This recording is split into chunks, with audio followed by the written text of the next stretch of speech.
Hi, how's everybody doing? I hope everyone is doing well. Welcome back to another video.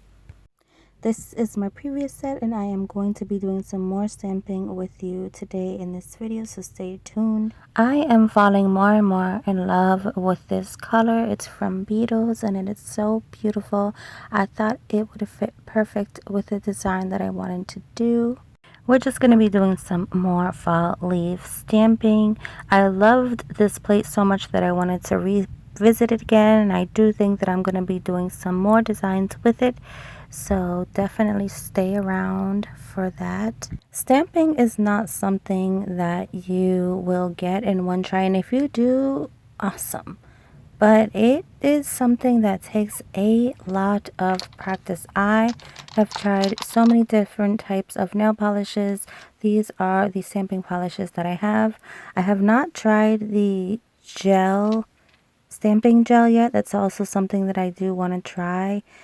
I've practiced with regular, normal nail polish with stamping, but I do find that stamping polish works the best. For me, that is. So I have several different types of stamping polishes, and I am going to be using them today.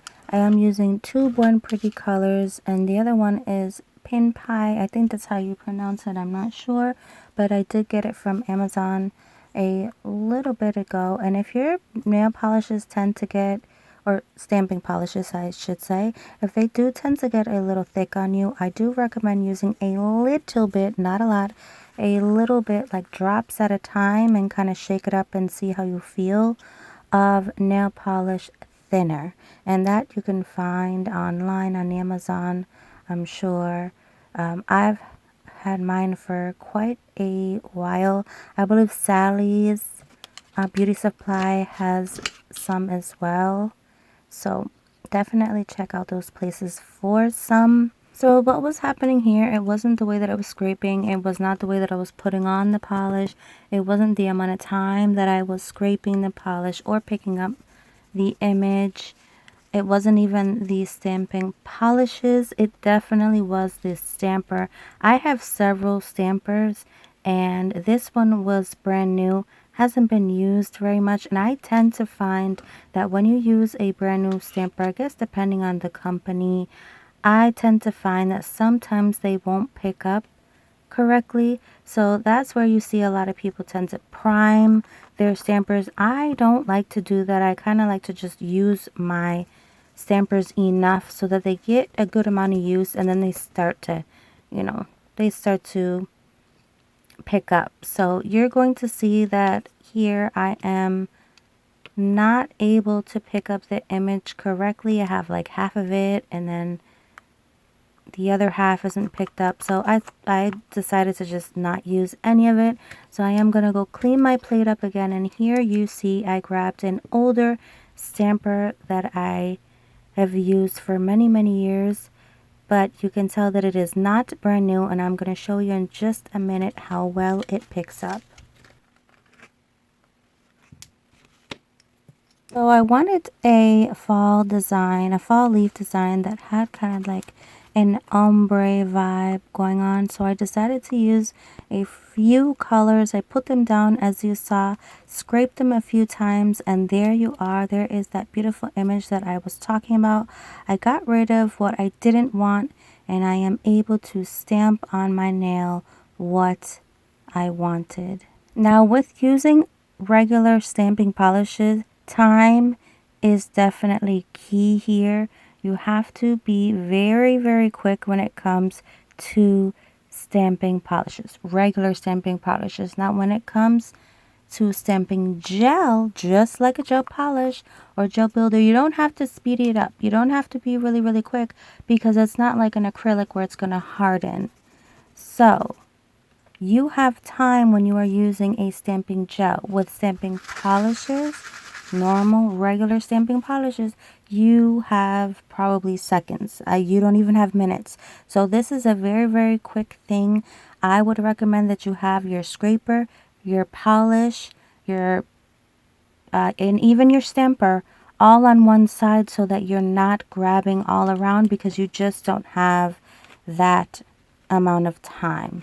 So keep everything very, very close to you. That way you can pick up the image and get it on your nail as soon as possible. Another quick tip is when you are cleaning your stamping plate and you're going in with your 100% acetone, definitely go back in with a paper towel and wipe off whatever excess acetone is left on your plate, because your polishes are not going to like that acetone. You're not going to pick up a good image. So just make sure that there is no acetone left on your plate when you go to pick up your image. So it really depends. You could tell that in the beginning I was trying to use a brand new stamper, and sometimes you have to prime new stampers. Sometimes you gotta use them, a little bit. Give them a little bit of use. This one is an older stamper, so she picks up a ton better for some reason. So yeah, we were able to transfer over to our nail, as you saw, with an older stamper. I'm now going to just simply top coat, and I'm curious to see if it's gonna smudge or not. So let's get focused here.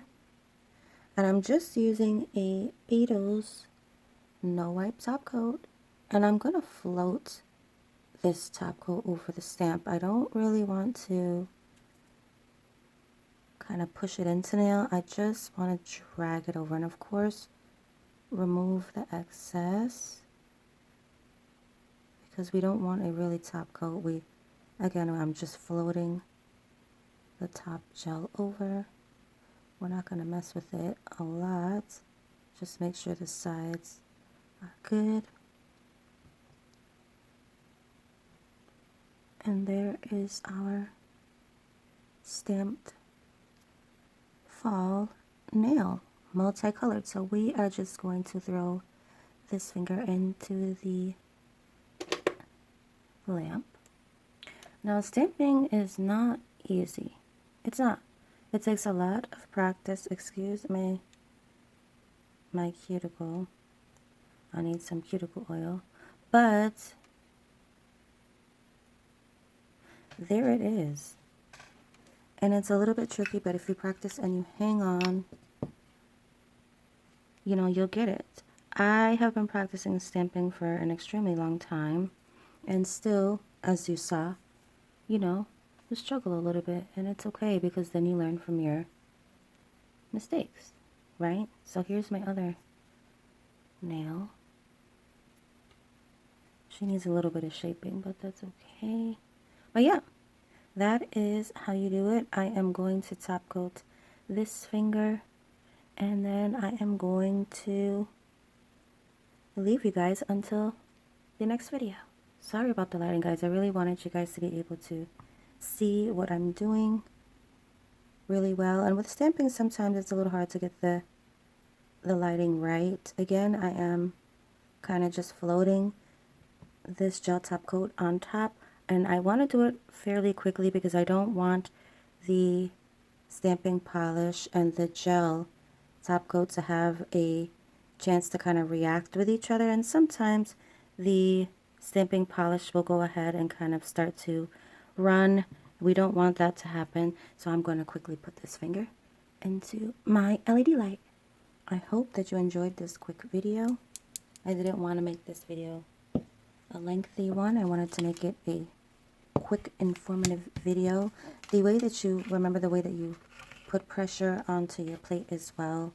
You don't want to put too much pressure, because then you will scrape the polish right off your image. You want to put enough pressure, but not so much, and you want to leave a beautiful layer of polish on there. And if you leave too much, that's why it's, it takes practice. So you don't want to leave too much, but you also don't want to scrape it completely off the plate. We're going to play around with this plate a little bit more. Probably going to do a little bit of practicing off camera. I hope that you enjoyed this video. I love the way that these two nails came out. I'm going to continue to finish the rest of my set. I will see you guys in the next video. I'm so sorry that I am blinding you. And remember, if you'd like to, you don't have to, but I try as hard as I can to, when I'm done with the plate, I will try to clean off the plate and then put it away so that it's ready for the next use. And that's just how I store my plates. So yeah, maybe I'll do a stamping plate collection someday if, you know, you're interested in that. I've got a little bit of a collection. I'm not sure if a few years ago when I was getting some new plates, I would do a review on every single plate. And you guys were enjoying that. So I have some new plates here, and I have plenty more new plates that I am willing to share with you. Plus I have a ton of older plates that I'm not sure I ever reviewed.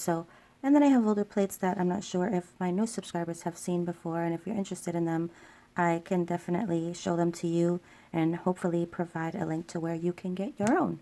So thank you so much for watching once again, and I will see you guys in the next one. Bye.